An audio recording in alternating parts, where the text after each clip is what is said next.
Welcome back to the Best Life Code with Dr. Rudy. Hello, Dr. Rudy. How are you? Beck, how's it going? Always a pleasure. Always excited to be here. Well, Dr. Rudy, folks, this is for our listeners.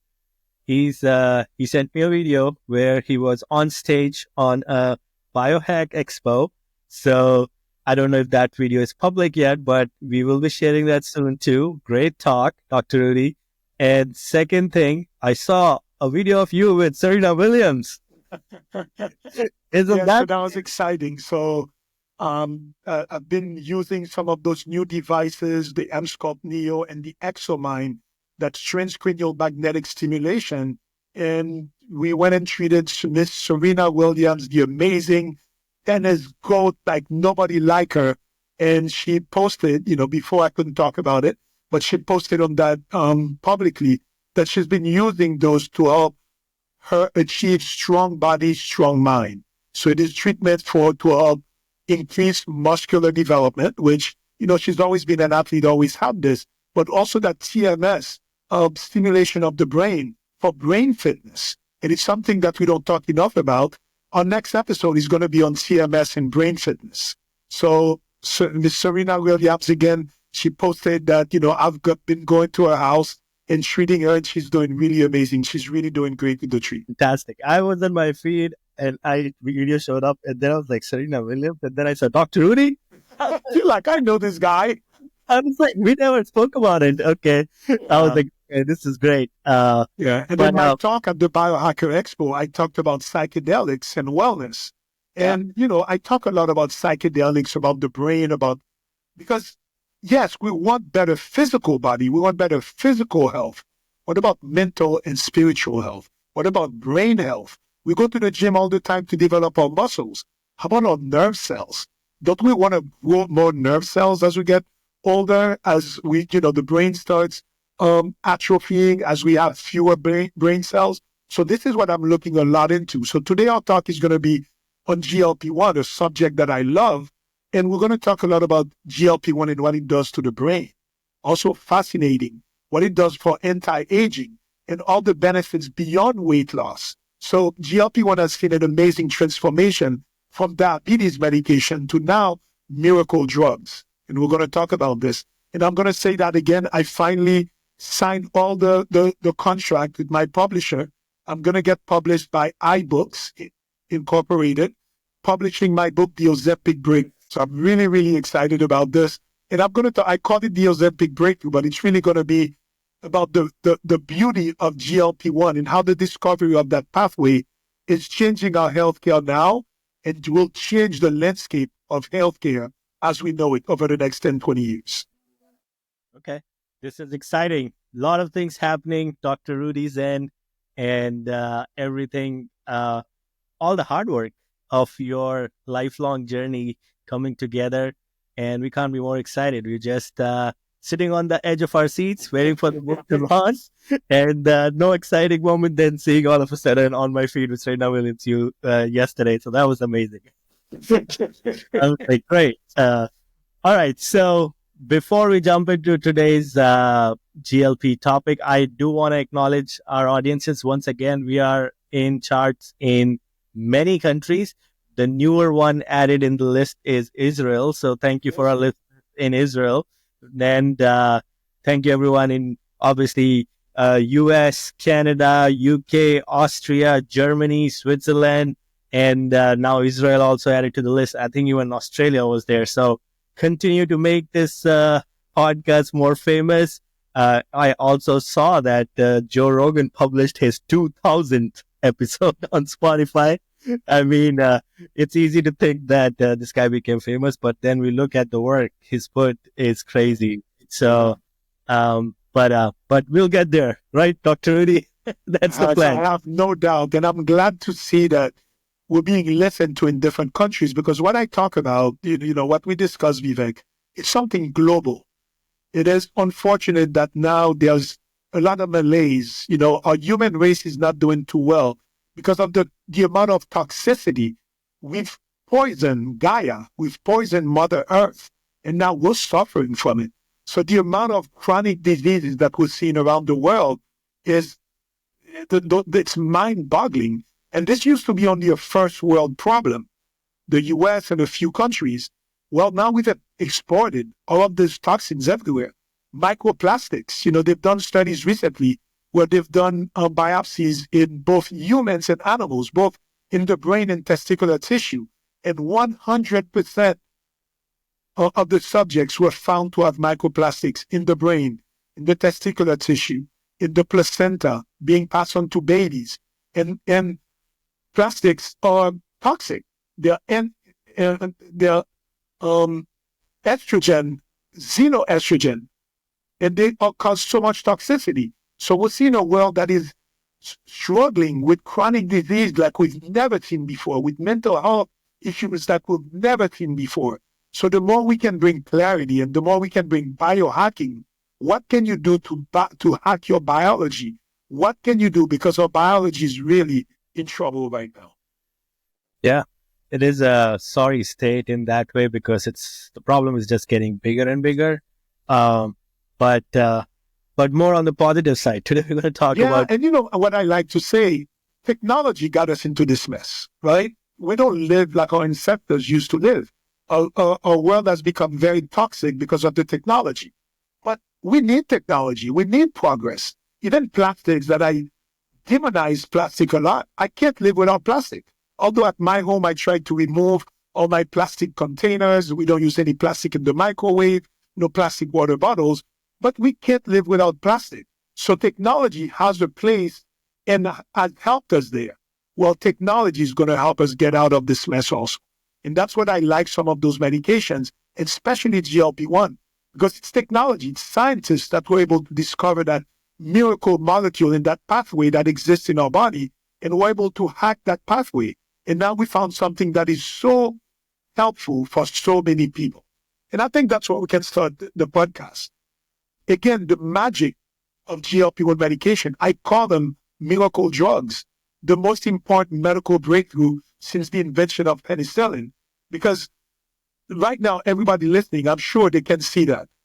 Every day, every week, there's a new article on the benefits of GLP-1s. They're being used now, they're called anti-aging shots, because it really decreases inflammation. It affects parts of the brain that we didn't realize that was an effect before. Remember, we went over the history of GLP-1 before.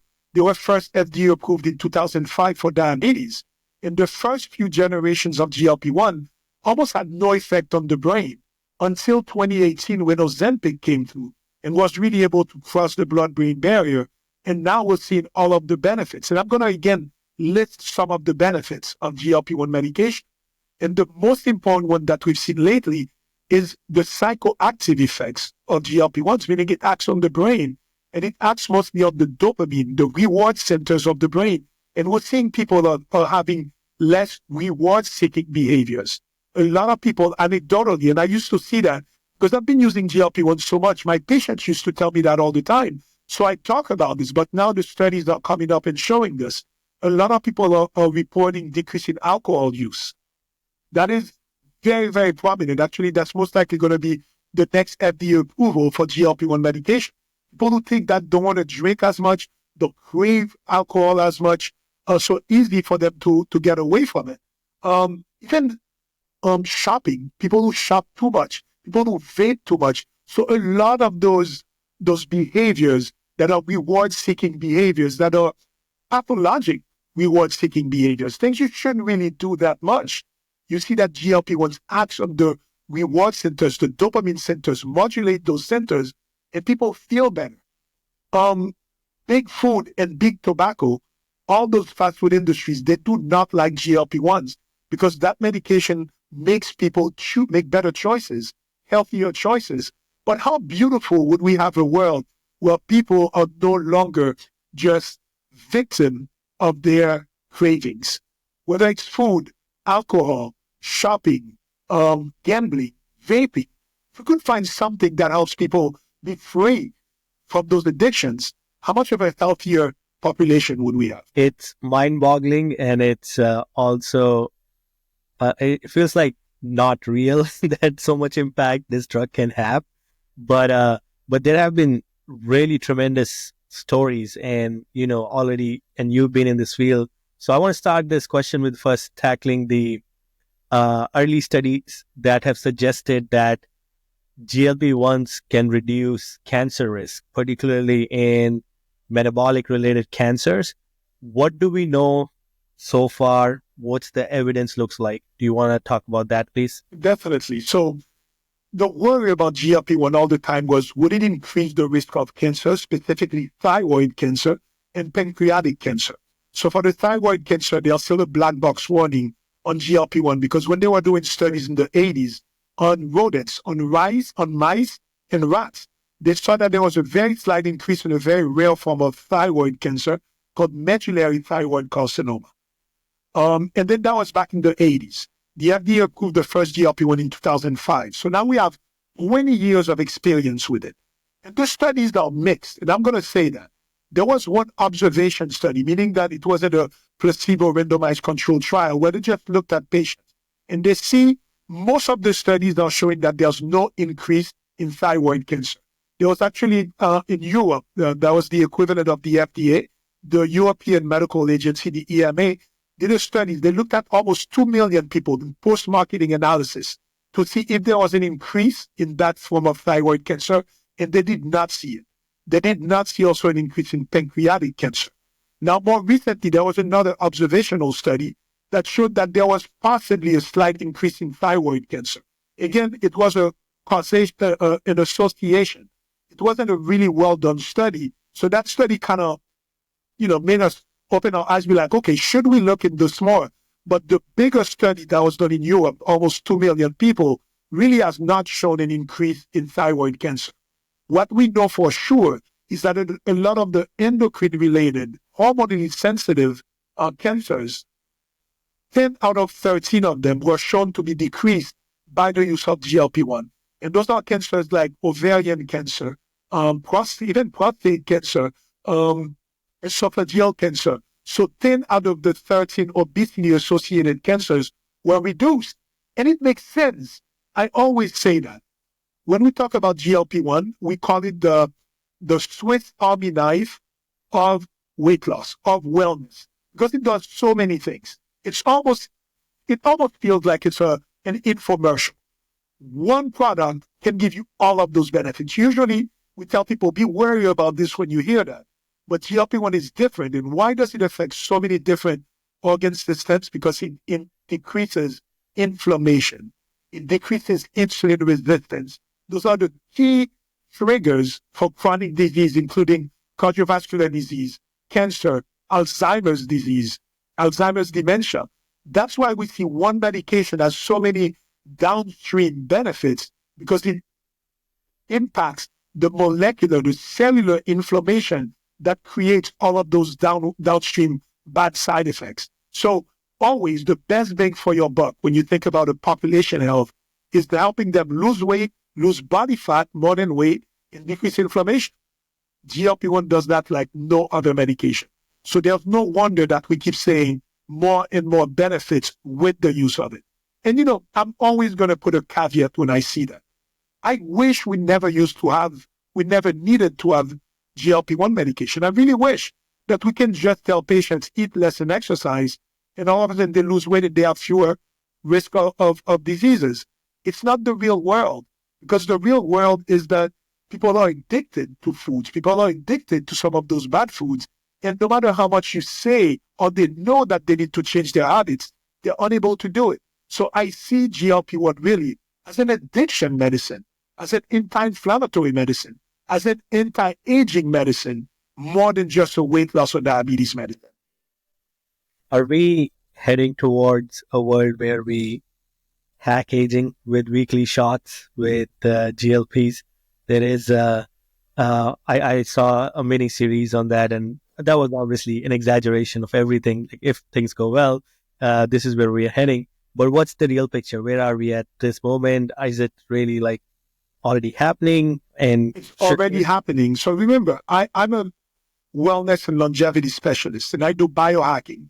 I've been clamoring this for the past 3-4 years, that this goes beyond weight loss. This is an anti-aging medication. My oldest patient at my clinic is 89 years old. and benefited seriously from GLP-1. A lot of times we see as you get older, your metabolism decreases. You have fatty liver, you have more body fat, more visceral adipose tissue.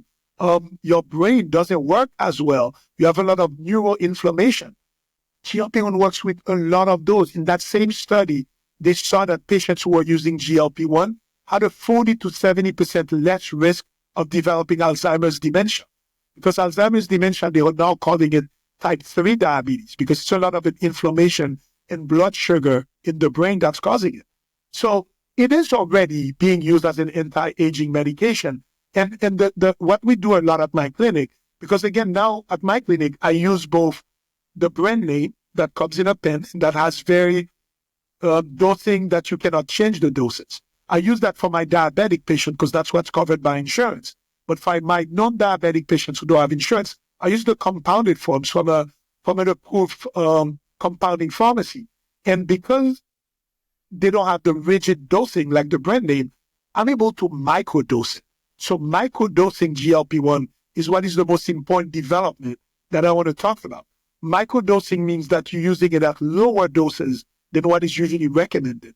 So for example, I'm going to take the example of tirzepatide, brand name Mounjaro or Zepbound.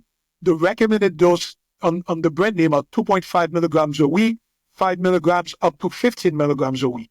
I have many patients that I put on 1 milligram a week, or that I do multiple weekly doses, 2 or 3 times a week, 0.5 to 1 milligram. So a lot of my patients, they get to a point that they don't want to lose more weight. They just want the anti-aging and anti-inflammatory effects of GLP-1 medication. Because I'm going to remind you something that I'd said previously in my studies. GLP-1 medication became FDA approved to reduce cardiovascular disease, heart attacks, with a study that was called the SELECT trial. And in that study, they followed almost 5,000 patients who had high risk of heart disease, and they put them on GLP-1. And that was a randomized placebo-controlled trial. And they saw that the patients who were on GLP-1 had 20% decrease in major adverse cardiovascular events. The patient who took placebo, regular risk of heart disease. So, and what was interesting in that study is that the patients had a decreased risk of heart disease within the first 3 to 6 months before they even lost a lot of weight. So they were like, so the decrease in heart disease is not just because you lose weight, because that's what we think, right? You lose weight, you have less risk of heart disease. People were getting less risk of heart disease before it happened. Why? Because GLP-1 medication decreased inflammation, decreased inflammatory biomarkers, decreased insulin resistance that is at the base of cardiovascular disease, cancer, and dementia. So we want to affect those pathways, and now we have studies supporting this. So when you look at, for example, the microdosing, you're not going to see that in any studies because the brand names don't even go into smaller doses. So only clinics and physicians who have a lot of experience, like me, who've been using that, and we started playing with it, and we started doing different doses. For example, I'm going to say my 89-year-old patient.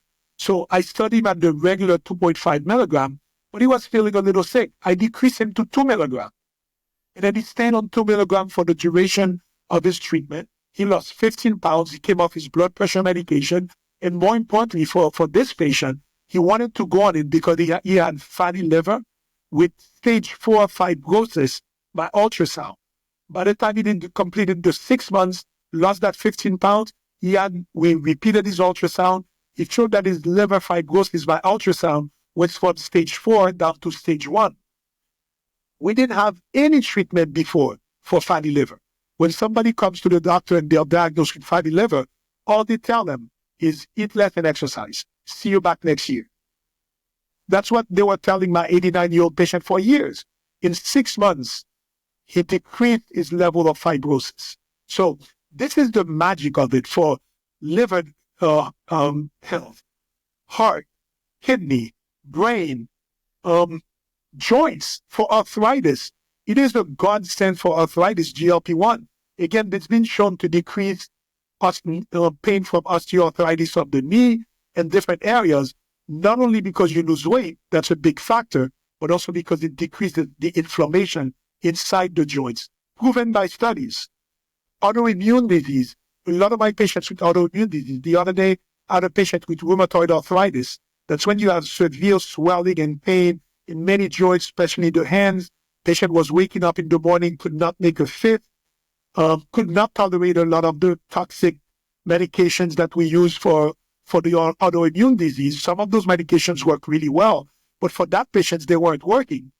I put him on GLP-1. The patient also needed to lose some weight, but the relief that he got from his arthritis, even when they did follow-up labs, his rheumatologist, so that his antibodies, his biomarkers were going down.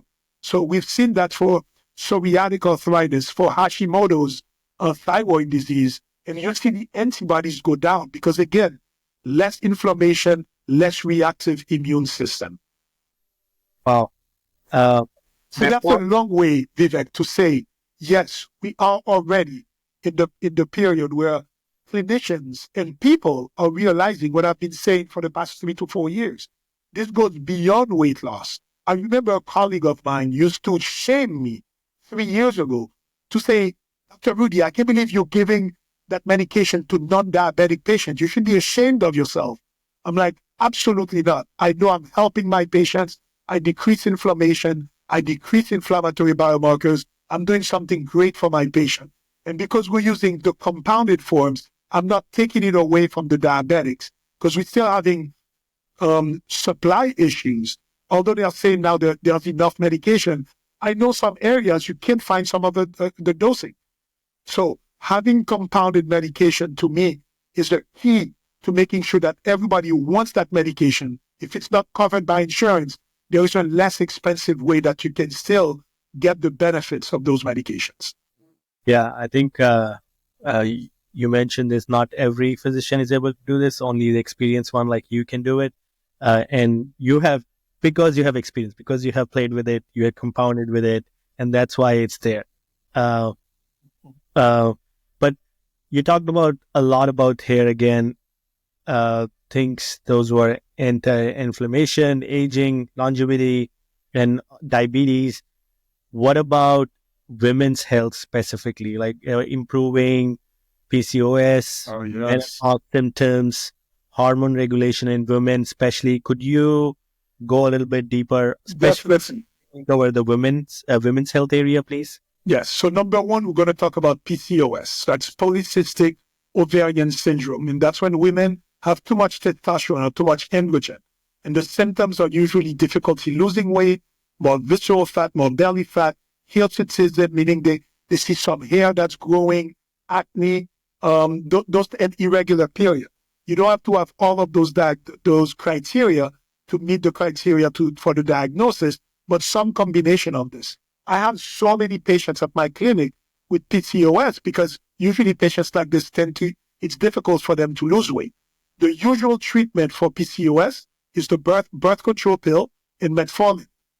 Birth control pills, it's not the right treatment for it because birth control pills, especially a lot of those women who are diagnosed with PCOS start in their youth as teens, and birth control pills can induce a lot of side effects. It's been associated with acute pancreatitis, with blood clots, with depression and anxiety in many patients. So it's not the right treatment.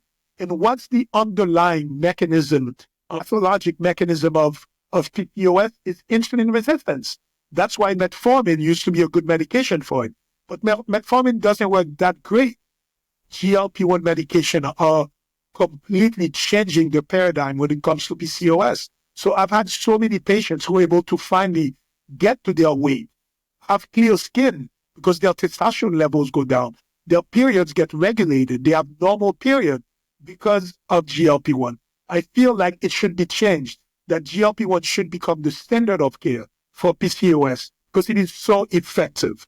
I haven't seen a lot of studies. They're not really doing this. There are studies that show that it works, but it should be that every physician should know that I have a patient with PCOS who's having insulin resistance and difficulty losing weight. Put them on GLP-1. You'll see miracle. Number two, let's talk about premenopause and menopause. A lot of those patients have a lot of issues with metabolism, and weight gain is a big issue, especially weight gain in the midsection, belly fat, that visceral adipose tissue. Same thing. I haven't seen anything as effective to help hormonal weight gain than GLP-1 medication.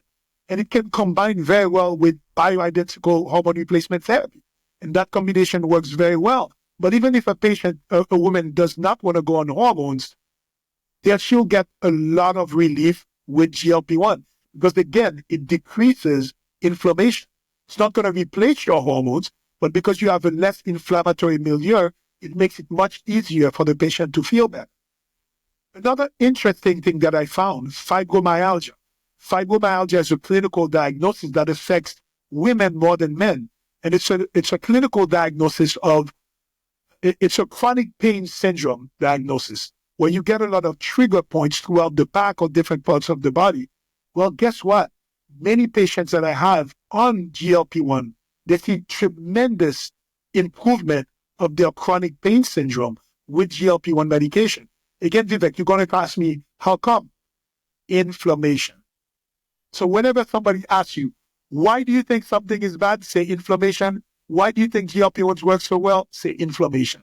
And you'll be right 90% of the time. Sounds like the German word bitte. When you say anything in Germany, you just say bitte. It works. In Italy, prego. Prego is for everything, right? Yeah. GLP-1. Again, my colleagues want to criticize me all the time to say, oh, this guy wants to put everybody on GLP-1. Well, if we didn't have that much disease, that much, unease in our population, we would not need it. But we have a lot of toxic inflammation that we need to get a solution for it.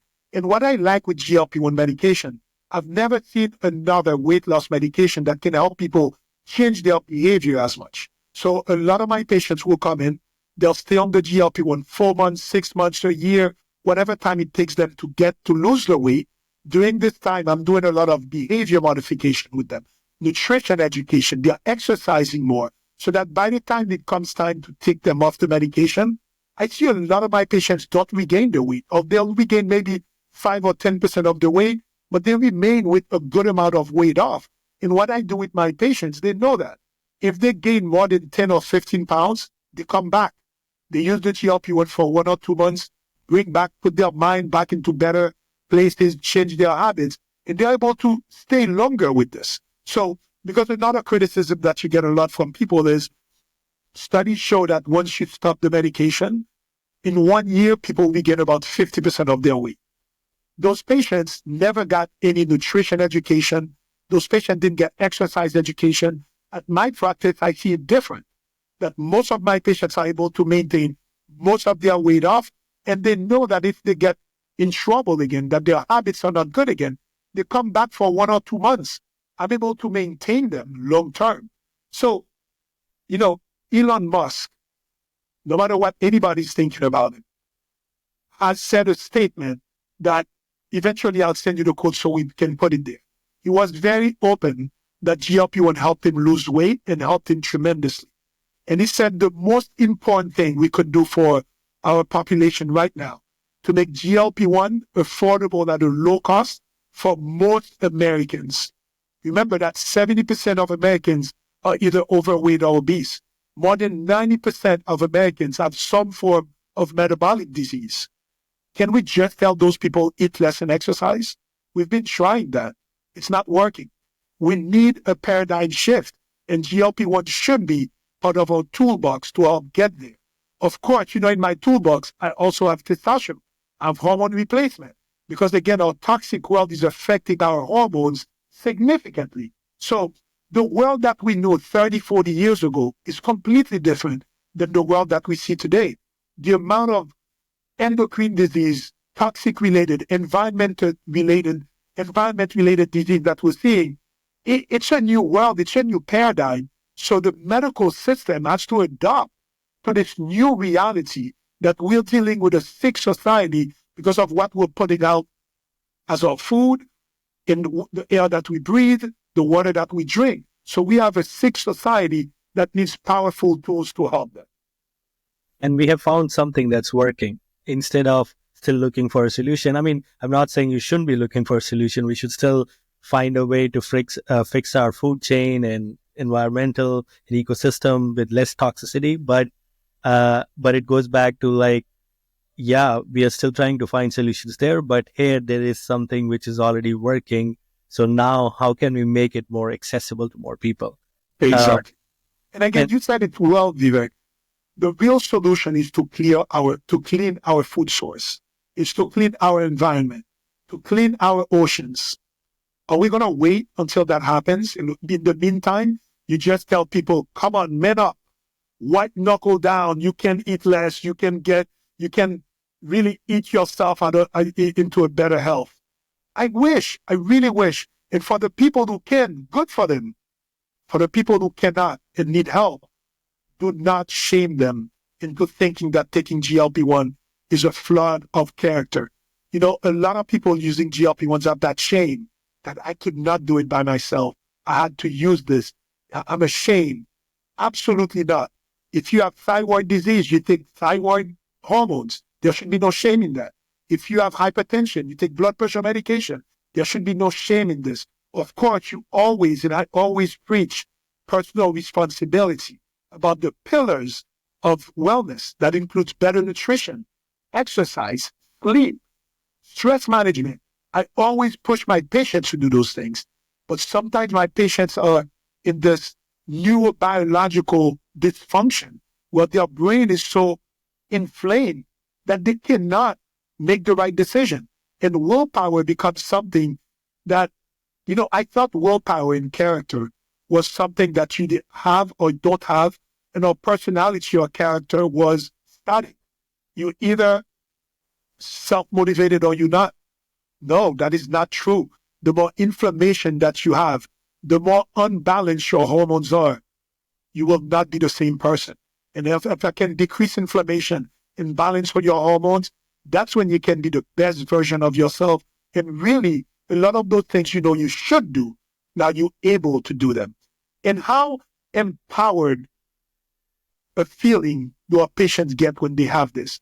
When they see that food no longer controls them, the food noise is gone, they get victories, they get some wins against this toxic food source that they were fighting against. We have no chance. The engineers knew what they were doing with the processed foods. They made those foods addictive. They made, like our cell phone addictive. We have so much addiction, dopamine hits that we're getting throughout society, that we need something in our side to really help us fight this. And GLP-1 and good hormone optimization is the best tool to help us with. How do you think this will be reshaping the fitness and performance training industry? Because, trainers and gyms are, seeing the rise of GLP-1s, especially the old model of calorie in, calorie out is kind of disrupted now. And you said it about it. So how do you think that will change? Where do you see, how's that transforming? Have you seen any in your circles? Definitely. So I have a lot of people, friends who are personal trainers. Actually, my personal trainer, I still use him regularly. And he told me that he's way less busy because patients are losing weight just with GLP-1. So I always recommend exercise. Again, that's my pillar of wellness. But so many people are saying now there's such an easier way, a healthier way of doing this. They were stuck in doing exercise, doing fat diets for years and weren't seeing results. So I think there's a bounce back where people now, once they lose the weight, we've talked about the muscle loss that you can see with GLP-1. So we encourage and push our patients to make sure they do exercise, they do resistance training. So I think, there's always going to be, those things are going to work together. And you're looking at places like the big gyms, the big box gyms, things like Lifetime, and those big gyms are now having partnerships with clinics that can provide GLP-1s. Because they were like, that is the best way to help people achieve a healthy weight. Oprah said that, like she was part of Weight Watchers. And Weight Watchers, when Oprah left, Weight Watchers now is starting to prescribe GLP-1 medication because they were like, to our customers, we're sorry. We used to tell you, come on, it's your willpower. Eat fewer points and you'll do better. And they realize it's not just a willpower issue. They still like their point system because no matter what, you can't overeat. If you overeat, you will gain weight. But GLP-1s now are making it that people are able to stay with those good habits that they want. So yes, the the personal trainer, a lot of the gyms are seeing that they have fewer clients because people can now have their own power to lose weight on their own. But I feel like the future is going to be bright for the ones that adopt this and you really help their clients use GLP-1 and then combine with the right exercise regimen to give them their best results. Yeah. And something I was talking to you before our recording that I saw yesterday, something on TikTok, which was there was some effect on the eyesight, the vision. People had claimed that they were on GLPs and then they kind of lost vision. I don't know if it was temporary or permanent. Yeah, so I can talk about this. So first, a lot of times when you put patients on GLP-1, especially diabetics or pre-diabetics, when your blood sugar fluctuates a lot, you may have some blurry vision. And I've had a few patients definitely telling me this. So what you're talking about is reports, and I saw the studies. It was a neuro-ophthalmology group that reported 9 patients who developed some vision trouble, and they have something called NAION, N-A-I-O-N, non-arteritic ischemic optic nerve neuropathy, which is a decrease in blood flow in the optic nerve and cause some vision issues. 9 patients out of the 100 of million of people who are using that in the US. And that condition is a very, very broad general condition that many medications have been associated with. I remember because in our practice, we use a lot of the PDE5 inhibitors, things like Viagra and Cialis, tadalafil and sildenafil. There was a report that they were associated with those medications. Antihistamine medications, nasal sprays, they had some kind of association with that ischemic optic nerve neuropathy. So it's not just to GLP-1, but what I tell my patients, if you have any vision trouble, make sure that you go and get your eyes checked. In most patients, I've never had a case of that ischemic optic neuropathy. My patients, I've had a few patients who have vision trouble when they went to see their ophthalmologist. They said that because their blood sugar decreased so quickly that they have to change their prescriptions. So it is something that we're keeping, like we're watching. We're going to see what the studies show. But there's no medication that is absolutely zero risk, none. And I cannot come here and say that GLP-1 have no risk. But when you weigh the risk-benefit ratio, the benefits outweigh the risk significantly. And the medications have been out for 20 years. 20 years, hundreds of millions of people are using them now. Usually, if you're going to see something significant, when a good number of people are using it for more than 10 years, you see it come out. Can there be reports here and there of very rare association? Not impossible. So that eye issue, that ischemic optic nerve neuropathy, just watching it, that's nothing that I would tell somebody not to be on it at this point. Got it. And before we end today's episode, I want you to take a little futuristic view on where all of this is going. Fast forward, let's say 5 to 10 years down the line. Let's do 5 years first, 2030. What does the medical world look like? Do you think GLP-1s will be fully integrated into our healthcare system? Do you see 100%. We found a pathway that really helps with food addiction, other addictions, metabolic health. So that's a pathway we need to continue looking at. So the near future is that there's already new GLP-1s that are coming out. There's going to be retatrutide, which is a triple agonist. There's a lot of reports that it's already better than some of the existing ones. There's combination of GLP-1 with some medication that help you maintain your muscle mass. I'm excited to see this. But what I think is even the most exciting is that eventually we'll be able to do personalized medicine in AI and maybe go to the genes that produce GLP-1 and kind of make that work again. Because obviously we found that it's not that there's a GLP-1 deficiency in our patient, but because of our toxic world, GLP-1, when you stimulate that, you get behavior change. So will we be able to stimulate the genes that code for GLP-1 and to really engage changing our behavior? That's what I'm excited about, that when we're going to be able to do some kind of gene therapy to really go at what is causing some of the dysfunction that we're seeing. What pathways can we go after to help us? For example, I'm going to say leptin. leptin is a hormone that we've known for a long time. Leptin really relates to our hunger and how quickly we get full. But we've never been able to come up with a medication that modulates leptin. We're looking for it. But GLP-1 kind of does the same as the leptin. It is on the same pathway, and we can modulate that now. So I think there's going to be more discovery about GLP-1 pathways. And actually, GLP-1 has been shown to decrease leptin resistance. So indirectly, that it affects that. So that pathway of metabolic disease and changing our behavior is fascinating because, again, imagine if we can change people's behavior and personalities. That's a little science fiction thinking about, but the society of consumerism that we have needs to change, right? Because, for example, you look at the US, our economy is based mostly on what we consume, but we're consuming trash.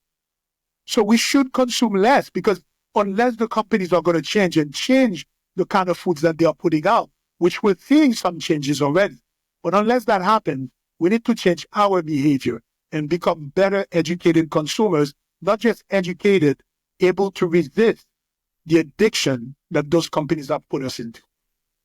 You said the new formulations, those are coming for GLP-1s. Are they getting better? When you say better, is it just the efficacy or is it the spread of that it's now treating more things than before? Could you clarify that? Specifically that retatrutide, it's, remember, semaglutide was one receptor, affected one receptor, GLP-1.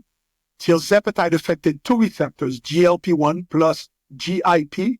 And retatrutide, which is the new one that's going to come out, affects three receptors, GLP-1, GIP, and glucagon receptors. So there's reports that there's more fat loss, more weight loss. But at the end of the day, for now, tirzepatide is my workhorse with semaglutide because we have all the studies. And I think most of the results we're going to see on that same wavelength of metabolic disease, behavior, inflammation, insulin resistance. That's the pathway that GLP-1 affects. And that's a pathway that there's a lot of dysfunction in our society now. Yeah, it's fascinating. It's funny that I spoke with someone, a founder of a gene editing company, and we were talking about it, like what they're building. And literally, they just worked on the fertility side first. So they work on when the IVF process starts. At the beginning itself, they do the modification for the eggs. Those are produced. And then because they did that, now they are, because of this gene editing, they are so targeted. Now the egg almost comes out with certainty that you will be, have far 90% plus chances of getting pregnant. So they just announced that they had the first baby out of that. So I was like, wow, like this is the science you're looking for. Now imagine that area. And it's present. I've always said that. I did IVF for my kids 17 years ago. I have twins. At that time, you couldn't choose the sex. It was but now you're looking at all those things. You can edit the gene into, so who knows in 20, 30 years that you're going to have babies that you edit the gene of GLP-1 so that they never have an issue with metabolic disease. You edit the gene for Alzheimer's, dementia. The future is bright. It's a little scary to think about what gene editing can do, but progress is happening. And again, like I said before, technology got us into this mess of metabolic disease. I think technology is going to get us out. Yeah. On that note, we will end today's episode. We are positive here, and we know that as we are seeing these discoveries through science and also technology supporting all this, I think a lot of time I know AI becomes like a buzzword, but every conversation that's going, I think one of the power that AI has very clearly shown is this analysis of data and then pattern matching, which was not possible. The reason why these companies like who's doing gene editing is able to do that is just because now AI can show them patterns that they weren't able to see it on their own analysis because it took so many years. Yeah. It's scientific. Yeah. So the future is bright. I'm so excited. Yeah. The future is bright, and hopefully we continue to move forward as a health system and just as a society in the right direction. And I'm of a strong belief how you explain that we shouldn't put our eggs in one basket. If there's a solution, use that. Of course, keep trying to find other solution for all other problems that we have in ecosystem, and we should continue to make progress there as well. And that's kind of what it is. But this has been great once again for illuminating us with all your knowledge of GLPs and sharing what a revolution this drug is doing. Truly, at this point, I would say like it is no less than a magic drug at this time. Yeah, I used to be kind of timid to say that, but now I go and scream it wherever I can. GLP-1 medications are a miracle drug, most important medical breakthrough since the invention of penicillin, period. And we need to look at it because we need to help our patients who are struggling, whether it is metabolic disease, addiction, anything like this. GLP-1 can help. Awesome. All right. Thank you, Dr. Rudy, once again. Appreciate your time. Thanks for sharing all the insights. Thank you. I'll be back.